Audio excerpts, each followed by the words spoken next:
دوستو آج ہم بات کریں گے دنیا میں پائے جانے والے عجوبوں میں سے ایک عجوبہ کرائسٹ دی ریڈیمر۔ دوستو یہ اسٹیچو جسے مسیح کا مجسمہ بھی کہتے ہیں برازیل کے مشہور شہر اور دارالخلافہ ریو ڈی جنیرو میں واقع ہے۔ اس مجسمے کو ایک پہاڑی کی چوٹی پر نصب کیا گیا ہے۔ اس پہاڑی کو کورکواڈو کے نام سے دنیا میں جانا اور پہچانا جاتا ہے، جس کی بلندی تقریباً 2300 فٹ ہے، اور اس پہاڑی سے ریو ڈی جنیرو شہر کا نظارہ کیا جا سکتا ہے۔ یہ مجسمہ ریو ڈی جنیرو کی شان بھی ہے، اور اس مجسمہ کو بنانے کے لیے 9 سال کا عرصہ لگا۔ کرائسٹ دی ریڈیمر اسٹیچو کو بنانے کا آغاز 1922 میں ہوا اور یہ 1931 میں مکمل ہوا، اور اس یادگار کو 12 اکتوبر 1931 کو عام لوگوں کے لیے کھولا گیا۔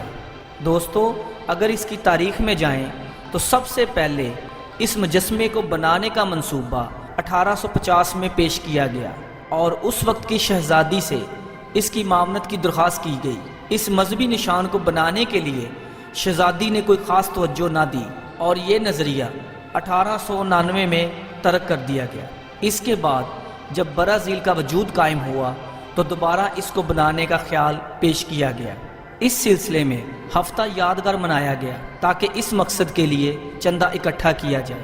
زیادہ تر چندہ برازیل کے کیتھولک عیسائیوں نے دیا۔ جب اس مجسمے کو بنانے کے لیے ڈیزائن کا معاملہ آیا تو مختلف کمپنیوں نے اس کے ڈیزائن پیش کیے، لیکن آخر میں کھلے بازوؤں والے ڈیزائن کو چنا گیا، جو کہ امن کی نشانی بھی سمجھا جاتا تھا۔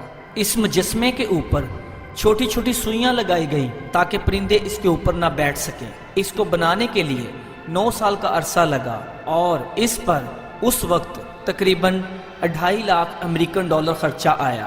رات کے وقت اس مجسمے کو جدید ٹیکنالوجی کے ذریعے ریموٹ کنٹرول لائٹ سسٹم سے روشن کیا جاتا ہے۔ اس مجسمے کی اونچائی تقریباً 39.6 میٹر ہے، اور اس کی چوڑائی تقریباً 30 میٹر ہے، اور اس مجسمے کا وزن تقریباً 635 ٹن ہے۔ اور 2010 میں اس مجسمے کی مرمت کے لیے ایک میجر پروجیکٹ شروع کیا گیا۔